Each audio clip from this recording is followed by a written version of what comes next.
Welcome to Goals, Grit, and some woo-woo shit. I'm your host, Una Duncan, and today we are talking about the big kahuna goal, how to live a life of no regrets. You know, apparently one of the biggest regrets of the dying is not staying in touch with your friends. And the Grant study, one of the largest longitudinal studies of adult development, has concluded after 75 years that the quality of your relationships is the biggest predictor of life satisfaction. So, how do you design a life of no regrets? My guest today is Barry Friedman. He is a 4-time world juggling champion who has appeared on countless TV shows, including The Tonight Show, and a 6-time TED speaker. He's the author of the best-selling book, I Love Me More Than Sugar. For his 60th birthday this year, Barry started a project where he systematically has been rekindling old relationships. Talking to Barry today was for me a lesson in conscious life design and what we need to do to eliminate the clutter so we can focus on what really matters. You are going to love this conversation. Breaking news. Your dream life isn't going to happen because you made a vision board. You're going to need goals, grit, and some woo-woo shit. This podcast is about getting clarity on what you want, having the grit to do the actual work, and most importantly, constantly training your brain to be your bitch. Ready to be inspired? Here is your host, best-selling author, Una Duncan. Okay, Barry, thank you so much for coming on the show and being my guest. I've been so excited about this conversation. Nice. I'm a mega Una fan, if I can say that. You're so sweet. Listen, mega. I wanted to start with the juggling. So I think when people think juggling, they are thinking of, just throwing a couple of balls in the air. But really, we're talking like, I saw a clip where you are balancing like a platform on your chin that has glasses of water on it. Yeah. Glasses of water, plastic sheets, more glasses of water, more sheets, and then raw eggs. It was funny. Yeah. You know, I just, looked for inspiration and played with ideas. I think I saw that originally. It was so funny, like way old clip of somebody like on Ed Sullivan or somebody doing it on a table, and they stepped on the bristles of a broom and pulled the broom handle back, and it hit like one cardboard, one like metal sheet or something, and an egg dropped into a glass, and the crowd went crazy. And I'm like, wow, I wonder if I can like 10x that and bounce it on my face and do it. I can't say that that's the first thought I would have if I saw that. Right. And along the lines of goals, I just said, I want to learn to do that on my face. I'm going to bounce this thing on my face and do that. So lots of explosions, lots of bad moments on that one. But yeah, maybe you can share a link to that somewhere on your site for people. I would love to. I'm totally going to do that. But I wanted to get back to the beginning. The juggling career, did you just fall into that, or was it a super intentional, like you set the goal and you made it happen? What happened there? It was so funny. It was, talk about goals. I'm going to keep coming back to goals because I know that's what you talk about. Yes, please. I was born to 2 parents who had no goals. You know, I was the receipt of teenagers, sadly. So kind of a crappy childhood. But when I was 15, I ended up at this weird little camp, and some guy there said, there is a class juggling by the pool, and it was so funny, and I was like, oh, I'll go to that, because the option was like arts and crafts in this little stinky room, and it was hot, and it was in Southern California, and it was no air conditioning. I was like, oh no, we'll go in like 5-10 minutes, we'll be in the pool.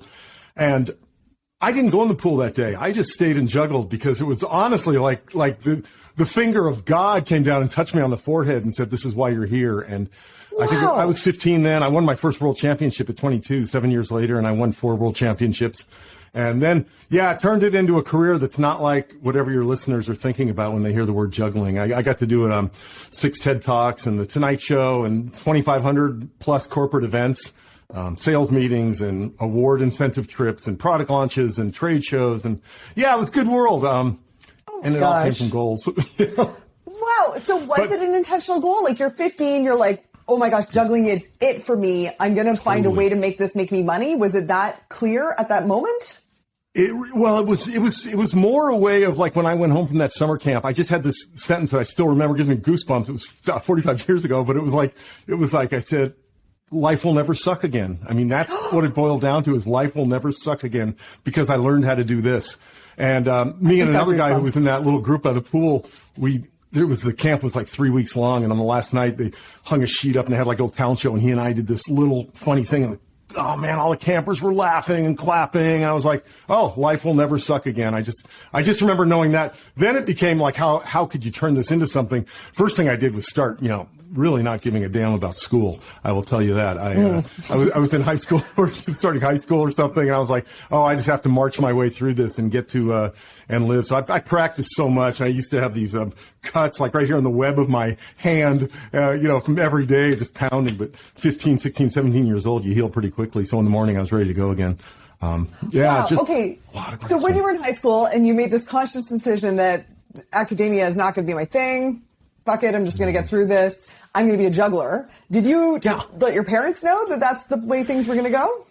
Well, it was pretty obvious to them. In 11th grade, actually, I was 16, 17 at that point.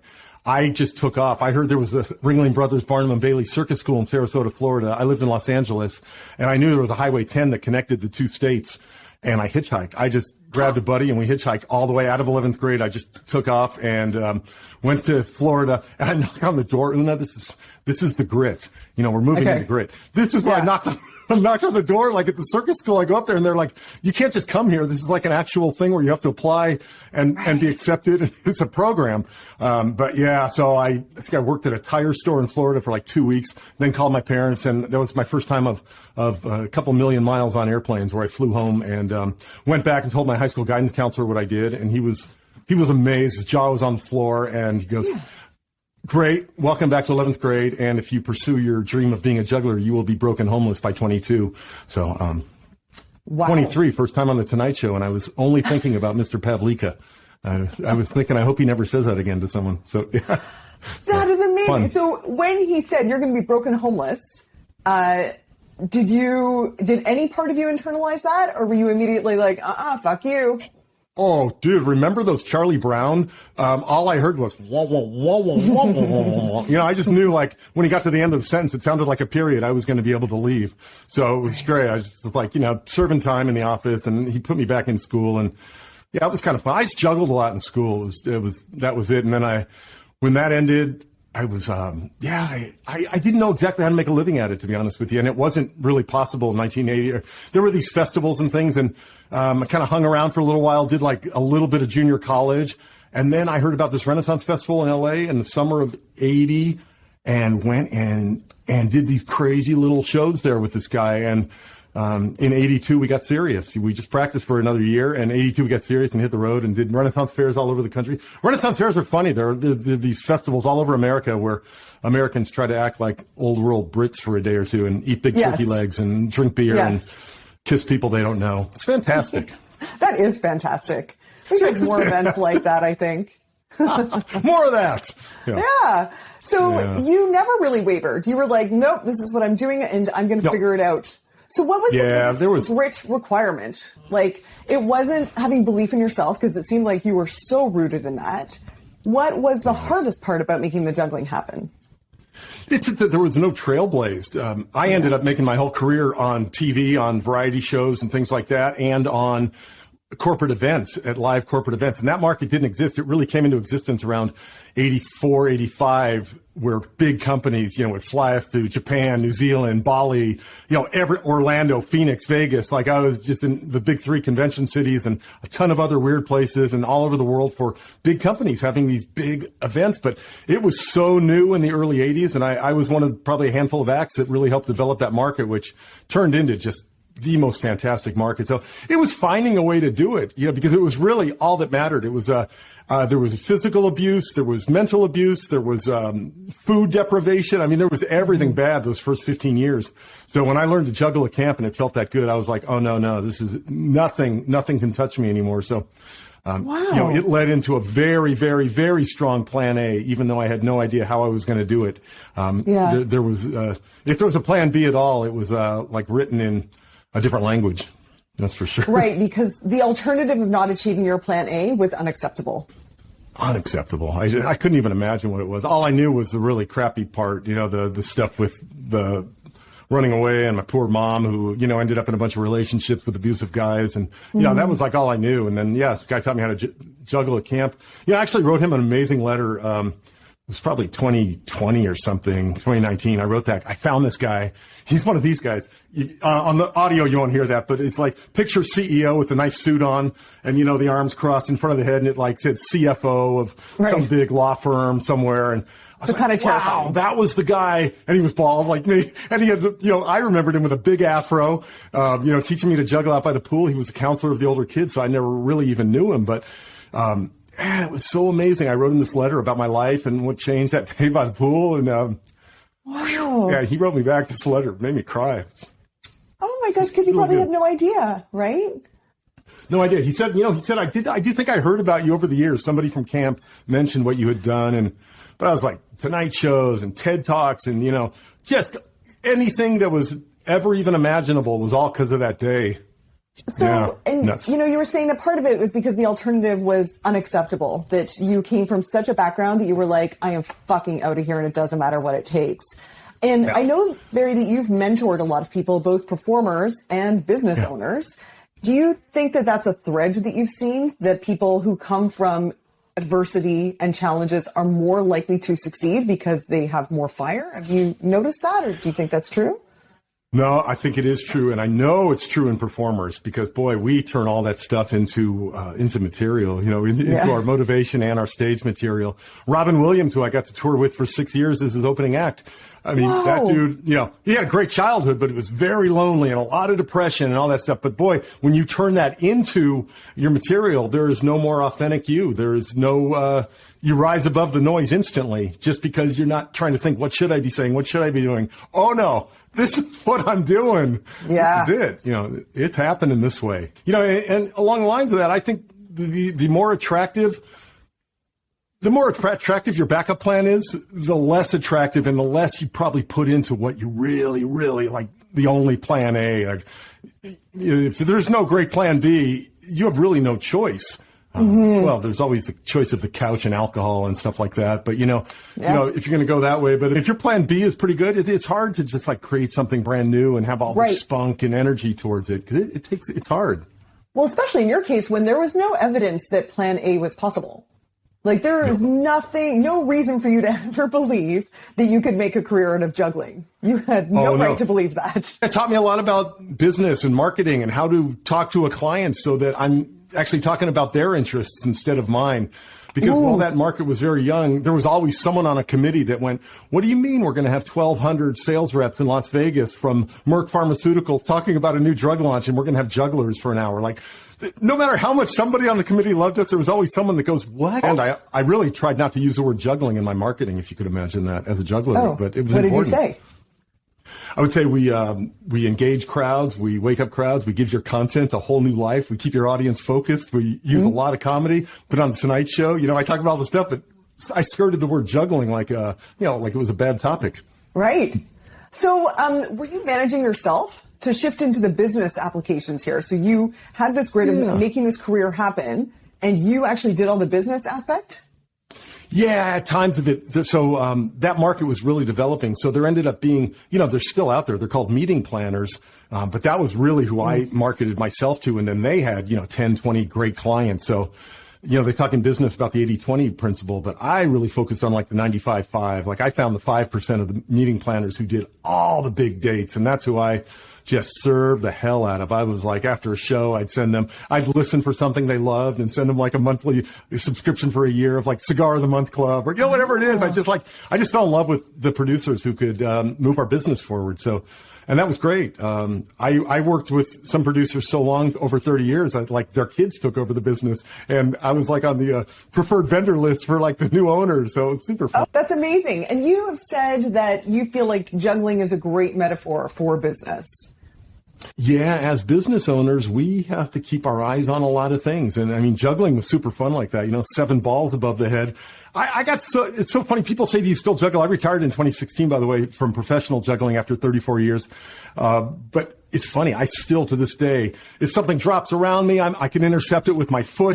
It's like there's always something, because with juggling, it's funny. I used to do these things called combination tricks where I'd like spin a ball on a stick in my mouth. I'd rotate a hoop on my back right leg. I'd juggle machetes and, my partner and I'd be bouncing a ball like back and forth on our heads.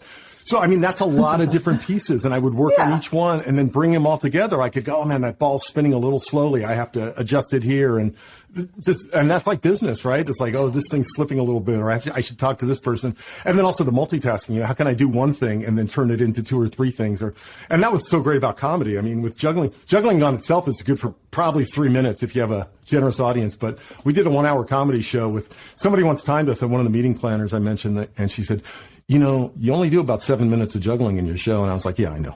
That's on purpose. As I told her, juggling in a show is like anchovies on a pizza. Even if there's just one little anchovy, it's an anchovy pizza. It overtakes. Yeah. So when did you shift to mentoring other performers? Yeah, I think it was 2009. This is a pin that was in my collarbone. I had a mountain bike accident, and my collarbone turned into 5 pieces. So this is a little shish kebab skewer, which I had the doctor give me back in the day when they were still able to do stuff like that after he pulled it out.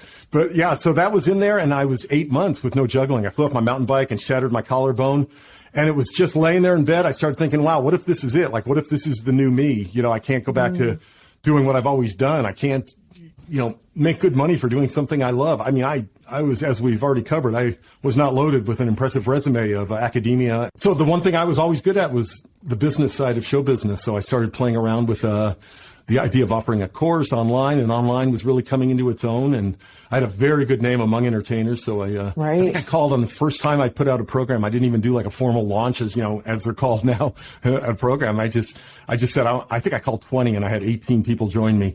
And I just said, I'm going to teach about show business, about the business side of show business for 8 weeks. We're going to do it on, we didn't use Zoom or anything fancy like this when we did that. It was on the phone. I mean, it was crazy. But they were just take my money. Oh my God. It's funny. This is a hilarious story. This guy was making all this noise when I was making the offer to him. I just said, if you want to join, it's $2,000. And, I have 18 spots and there's a couple left. And I was telling him all this stuff, just talking, and he's making all this noise. And I said, oh my gosh, if this is not a good time, I can totally call you back. It sounds like you're moving around. He goes, no, I'm just going out to my car to get my wallet. I was like, talk about the perspective shift of what I thought was happening. And, what was actually happening. It was so funny. That's amazing. And just to give a perspective on the pressure that you were under at that time, how old were you when you had your bike accident?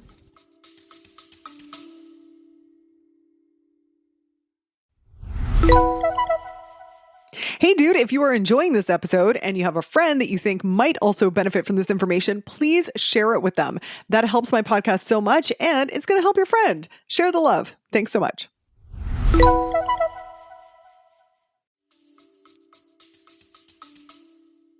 Yeah, I was, I think I was 45 or something like that, 45, 46. And I had been making a living as a juggler for 24. I had a 5-year-old kid. I've been married 36 years now, but my wife and I didn't have a kid for 15 years. But yeah, we had this 5-year-old kid, and, life was amazing. I just thought, man, I've gotten away with it. And, the little voices sneak up in the head and they're like, oh shit, did I get lucky? Do I have anything else to do? And it was an amazing proof of concept almost instantly that, holy cow, I have something to teach. And that program I've taught online now, I just finished the 18th session, and I didn't even teach it this time, Una. I did something very brave. I hired 5 coaches, 5 alumni who taught the entire course for me. I showed up at the very beginning and I showed up at the end, and it was amazing. So that's scaling out grit and goals. Yeah, absolutely.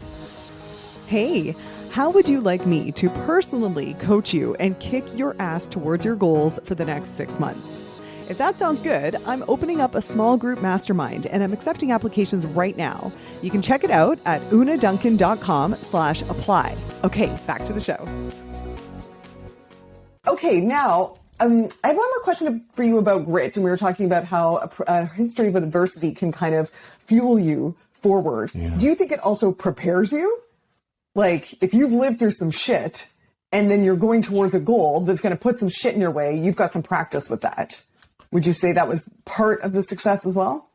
Yeah, that's a really good way to put it. I would put it that way, and I would just say there's one thing you have to layer on top of it. You have to want that change more than you're in the habit of living into that story that things suck or things. Yes.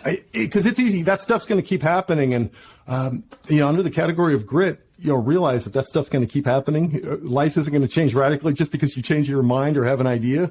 So we have this amazing opportunity to change the only thing we can change, and that's us. And starting slow, our perspective on it, the way we hold things, the way we see things, what we eat, how we sleep. What can we start to change to actually support anything new we want to do in our life? Because that's massive. I have this amazing sign that's on the wall of my office here. I don't know if you read that. It says, it's backwards, so I can't see it. Oh, it is. Because why is it backwards? That's so weird. It looks like because I can't flip the sign, but it says change takes change. And it's the very first thing I see every day when I walk into my office. So I love like that. Think, yeah, what can I change? What can I change right now? If I want to change, what can I change? It's because adding on doesn't work in our culture. There's way too much right now. So if indeed that question you asked about, does it help? Choose consciously what you are going to cut out if you're going to add something new. Just make that a moment of time where you sit in quiet meditation, look at your day and say, what am I actually willing to cut out to take this new thing? Because if you try and layer it on, it's going to lose. It's going to come in second place. Yeah, I love that. I love that. Conscious choice and elimination before adding on more. And I think that's a great segue because the next thing I want to ask you about is Leap Day 2012. Can you tell us what happened on that day?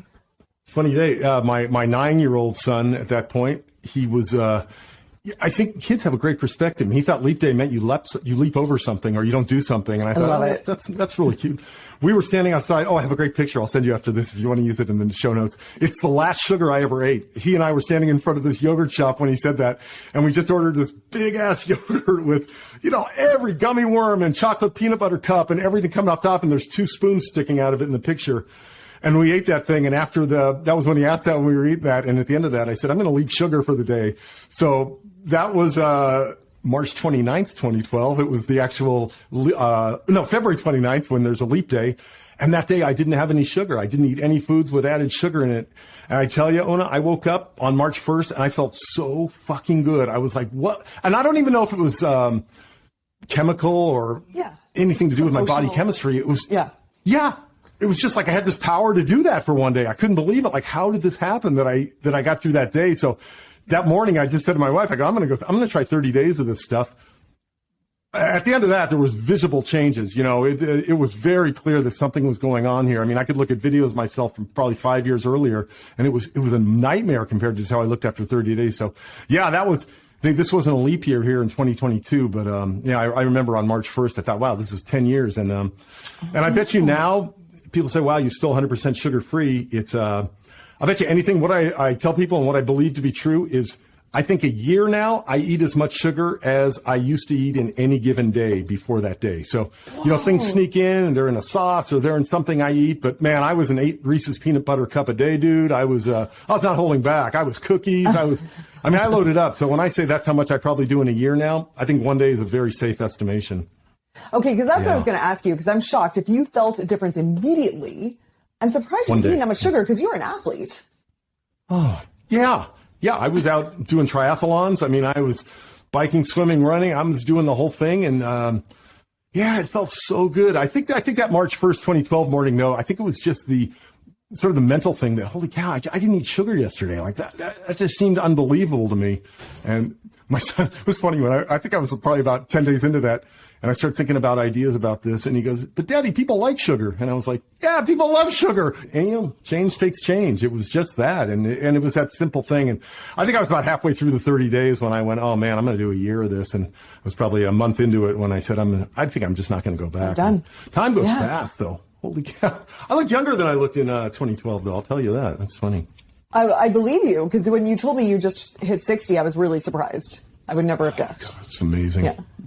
And energy's fantastic. And this change was so profound for you, you wrote a book about it. I did, and we're not here to plug it, but I Love Me More Than Sugar. Yeah. Barry Friedman, Why and How of 30 Days Sugar Free. Yeah, it's funny. I wrote this in 2015. Just a couple of years into that, and it was a miracle journey. And so you wrote this book, and then you actually started a business around the sugar-free movement.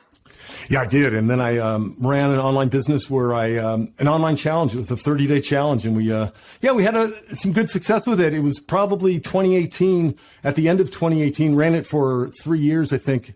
And at the end of 2018, I had hired, the audience was in the 100% range, a female and younger than me and not looking like a tall, bald dude who had a kid. Mm-hmm. And the truth is, at that point, I had so many years of sugar-free behind me. It just wasn't in me anymore. This is a one-time life we have here. So if, it was at the end of 2018, I asked myself this question. And, some of your people at the beginning of the year here may be thinking about this question, but what can I do this year that makes everything else easier or unnecessary? And I got a loud voice that it was time to let that go. I was like, I'm living this way. And there's other things that I'm more passionate about teaching right now.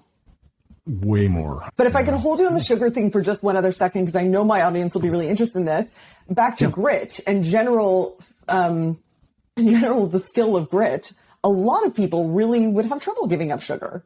They will have thoughts like, I'll never get to have fun again. I want to treat myself.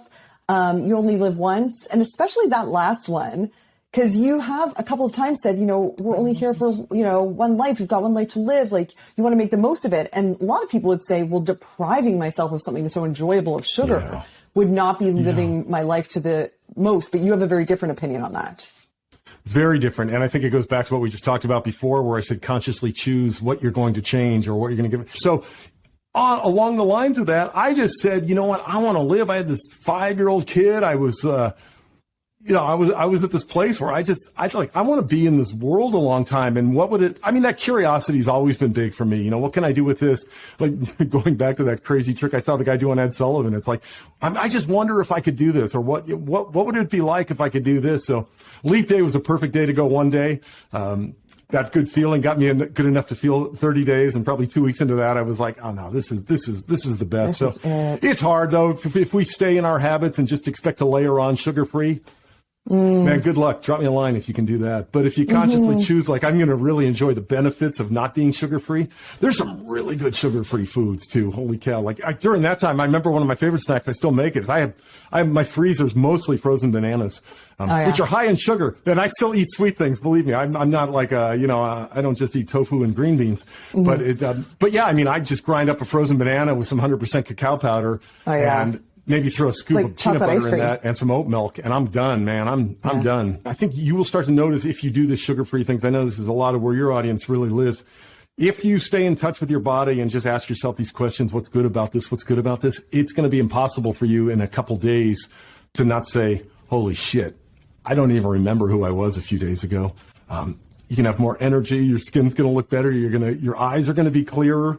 You're going to get up off the ground a lot faster. Joints will probably stop hurting. It was just like this cascade of things that was impossible to say, and then you get to start admitting to yourself, good Lord, Reese's peanut butter cups aren't even that good. Yeah, it's true. Yeah, it is true. There's a few things that you mentioned about that process that I love. One, you started with curiosity and a really small thing, like one day, and let's just see how it goes. And then, let's see what happens if I extend it for another week or whatever. And it was just curiosity. And then the other thing was the focus. So you were choosing to focus on all the benefits rather than choosing to focus on, oh my God, am I ever going to get to have peanut butter cups again? What does that mean? My family, I think that a lot of it is really training your brain about where to focus. So good. I know I've been a Una fan long enough to know you're like so good at talking about that stuff. And I remember in the early days when I met you, you were like so inspiring about, this other way of living. And it's not easy. If it was easy, we'd all be already doing what we want to do, but it is easy. What is easy is to notice the small changes though, and to commit to just some small period of time to do something different. Something a little bit different. Yeah. And I think it's funny with our culture this way.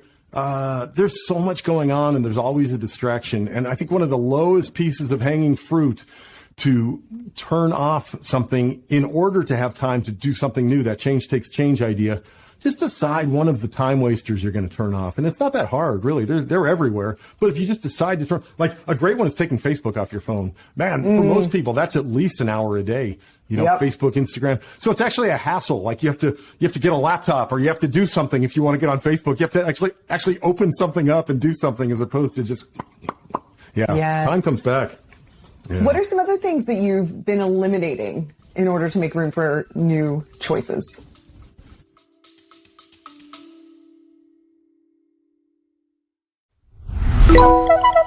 This podcast is made possible by Fit Feels Good, my online fitness and nutrition company. Here's what we do. I have so many incredible benefits from the MFA program. It literally changed my life. I have the book, Healthy AF. I'm absolutely in love with my life now. I find that the healthy habits that I built are amazing to go back to. The benefits that you're going to see as a woman in your 40s plus are things you could have never imagined. The key, which I know Una talks about over and over again, is loving your body now, not what you're envisioning it to be.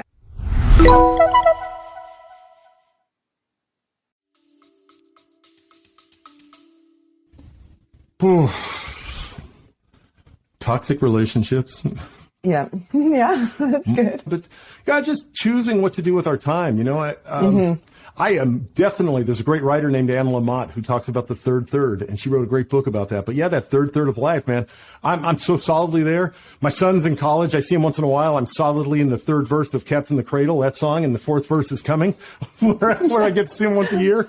So yeah, I'm just really protected. I actually said in my book, and one of the favorite things I wrote in this book is be I forget how I said it, but just be a warrior about protecting the 7 holes in your head, your mouth, your nose, your ears, and your eyes. Like what comes in, be a warrior about protecting those 7 holes. They are the gateways to everything. I love that. I love that. So this is a great segue to the next thing that I really wanted to ask you about. And I actually just tried to find this and I couldn't, Barry, but a little while ago, I was scrolling my Facebook feed and I saw that you posted something to the effect of that you had just lost someone or maybe more than one someone, and you were realizing that we're not getting any younger and that you wanted to not let any more time go by without having meaningful conversations with people who are important to you. And then you said, here's a calendar link. If we, and I love you even clarified, you're like, if we're just Facebook friends and we've never like hung out, please don't do this. It's not for you.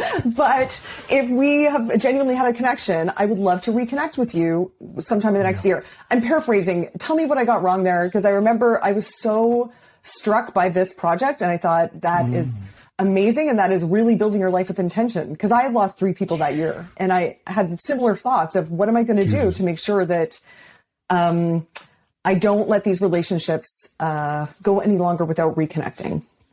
Man, was it unbelievable? I mean, I don't know what it was. There was some pandemic stuff. There was just older age. There was getting to this place in life and time and age. And it really got out of control. So I was turning 60. I turned 60 in 2022.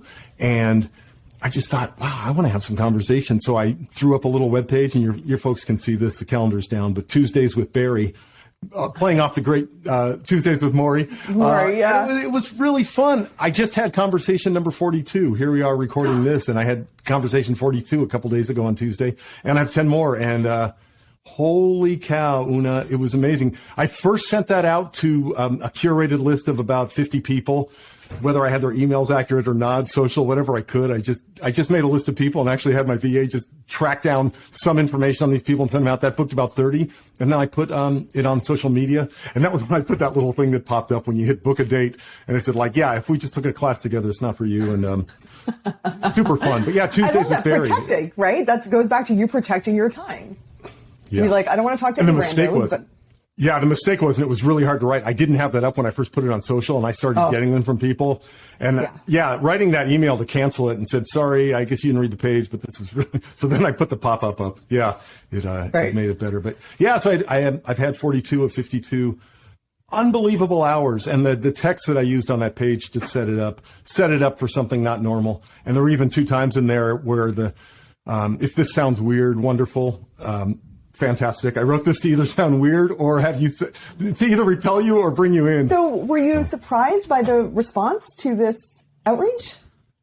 Yeah, I was. I'll tell you, next Tuesday, oh my gosh, I've been married 36 years, but next Tuesday I have maybe the hardest one in the world. It was from someone I was actually engaged to for about a year when I was a little kid. I mean, I was young. I was like 23 or something, you know, it was crazy. or I must have been like 21 or something. Yeah.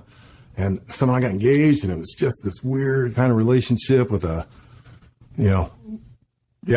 was weird. So yeah, she actually signed up for one, so I'm talking to her next Tuesday. So, but there have been people from high school and from the performing world. I mean, on the road, you know, we meet all kinds of wonderful wackies, and it's great. It's been fantastic. You know, I talked to sword swallowers and balloon twisters and belly dancers and older people, the guy who first taught me how to fly airplanes. I've been a pilot for 27 years and like my first flight instructor.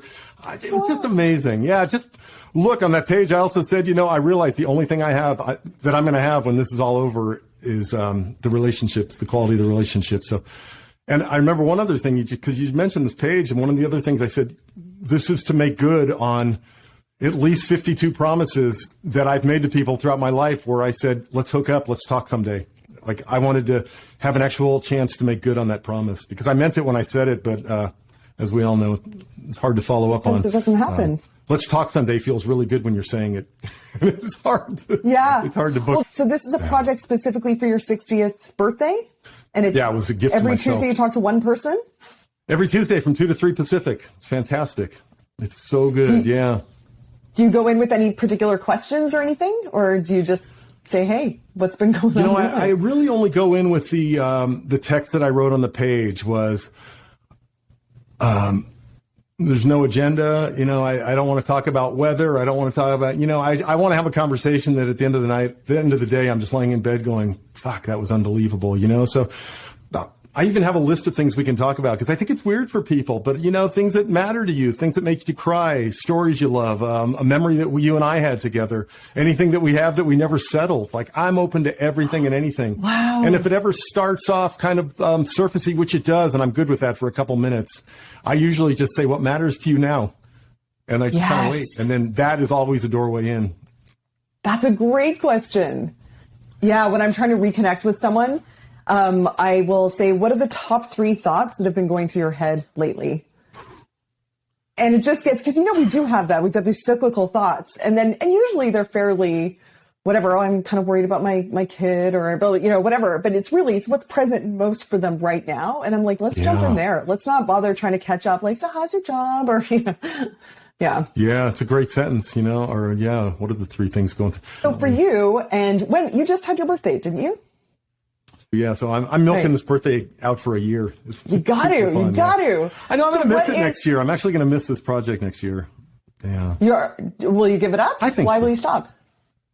Yeah, it was just a 1-year project. I started like January. I think I started the 3rd week of January to give things time to land. I thought about it, and when on New Year's Day I said, "Well, I'm turning 60 this year," and I thought about the conversations. I put it out, and I started on the 3rd week, and then I'm going through January to get to 52. So, I think I'm going to let that sit. I started playing with an idea about memoirs, about single sentences that I've heard from people that affected me and that changed me. And I dig from a good well. I've been very lucky, but there are stories from the road from people like Patti LaBelle or Robin Williams or just sentences, like single sentences that affected my life. And shock of all shocks, people who have known me most of my life, most of those 42 calls I've had so far have contained a pretty damn golden sentence. So I'm kind of incorporating that into the writing of this memoir too. Yeah. That's amazing. Well, and again, you're giving another example of letting one thing go so that you can make room for another. Yeah. It's, bookends are really good. Bookends are great. Yeah. I wrote a play about turning 60. You're not 60. No, I know. No, I wrote a play. I interviewed about 100 60-year-olds about. Oh shit! Really? I had no idea about that. Yeah, I'm very interested in what it means to turn 60, especially it means to turn 60 now versus the images we had of 60 when we were younger. 60 was like the what beehive and the the beehive and the orthotics. I think everyone turned 50 and they got issued a pair of orthotics for some reason. I don't know what it was about those days. But well, actually, when we were was that a one-woman play for you to do? Or was no. I had I hired 60-year-old actors. I have 4 to do composite characters of a whole range of characters.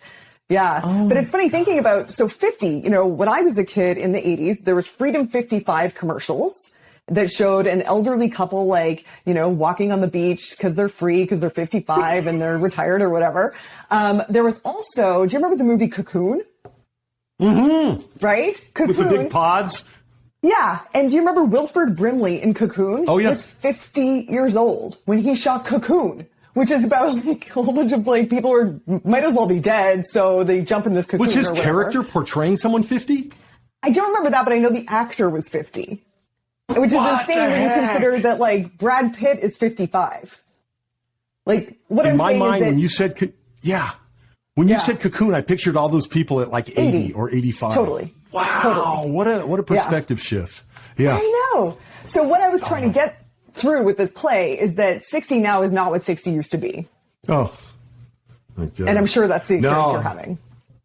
Yeah, it's funny. I've cut out running because my knees. It's like a profit loss sheet. You know, running doesn't rate high enough on the benefit scale for the cost it takes. But I still swim and bike, so I'm looking at biathlon. Maybe I'll hook up with a runner for a team triathlon at some point. Nice. But we moved down to the Central California coast, so I went from lake swimming, which I did for 18 years, to bay and ocean swimming, which, oh my gosh, what a different world. It's so fun. So I love that. You know, I'm looking to, I'm still looking after all I've done is to be good enough, you know, good enough in my son's eyes and my wife's eyes and my dog's eyes and my own eyes and my client's eyes. It's just always that, like, you know, if I don't challenge myself and show up big enough, like there's stuff that happens at 60 and you're still thriving, you're still vital. It's like people look over and going, when's that guy going to trip? When's that guy going to fall? And instead, oh man, just keep creating. I have fun. So I'm having fun with that. And what I am finding about this is it's taking less and less to do that, because the cutting things out and just being more authentically myself, being in touch, not being afraid to cry, not being afraid to love, not being afraid to take risks, to laugh, all that freedom stuff. A good thing about 60 is, you know, I don't give a shit too much anymore. Yes. You know, it's just like, I don't know, there's been so much has happened, and I think that's what it is. It's, and Barry, you mentioned, you know, not being afraid to love and cry. I don't really know the details of this, so if it's too personal, you don't have to tell me, but I know you do some men's groups or something like that. Is that about being a more well-rounded... You know, I think there's some of that. I mean, there's it's funny. I look at workshops, you know, and you have amazing workshops, and I always joke with my wife, you know, my wife will go to a workshop if she loves the cover photo of the brochure. You know, it's like, oh, sign me up, I'm going. Men go to workshops when, you know, divorce or bankruptcy or jail time is over. It's like, it's unbelievable. So I think it was probably 15 years ago, just going through some stuff when I was 45, 46, and I found out about this thing called the Mankind Project, which if you Google it will be filled with nothing but stories about naked men in the woods. But that's the stuff that gets to the top of Google. But the truth is, the work they do in that project all over the world is unbelievable for, men connecting with their feelings, with their truth, with what's inside, their authenticity, their mature masculine. It's amazing. But none of that stuff's good headlines for Google. So, but yeah, I've definitely been involved with Mankind Project as a, active member of doing the weekend and then staffing, I think 27 weekends, going out on these weekends all over the world to, help other men through the, through the 70 hour, whatever it is. It's like Friday, Saturday, Sunday, little hero's journey of their life. It's something else. Highly recommended. Wow. That's incredible. Do you have any sort of final thoughts as, you know, you mentor people in the Mankind Project and entrepreneurs and performers, and you're a father, and you just turned 60 and you've just had, you know, some life-changing conversations with people that have meant a lot to you. Do you have any sort of You make me cry, girl.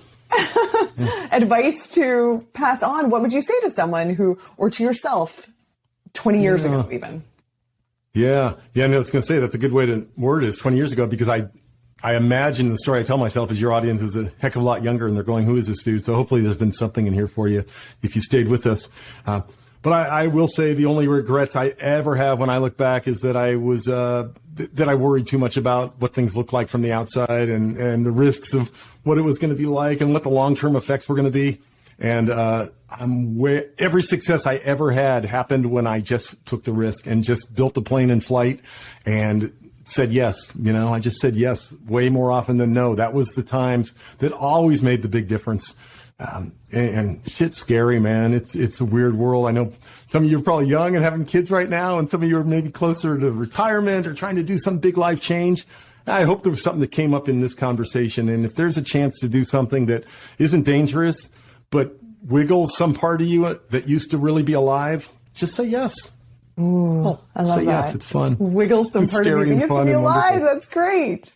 Like if Una writes you out of the blue and says, hey, do you want to be on my brand new podcast? Shitstorm happening on the inside. because I'm like, oh my God, such a different audience. It's so different. And then Una's this big, mega Una star. And I'm like, yeah, it'd be great. And now it turns out, fucking amazing conversation. I love it. Funnest podcast I ever did. Oh, dude, I'm so grateful you came on, and I'm so grateful to have access to all your incredible stories and wisdom. Thank you so much for sharing them. You bet, my friend. Anytime. Hey, dude, thanks for listening. If you like this episode, make sure you're subscribed so you can get the next one. And by the way, if you rate and review this podcast, it really helps me get found by other people who need some goals, grit, and some woo-woo shit. And be sure to connect and DM me at Una Duncan on Instagram and let me know what you thought of the episode. Chat soon.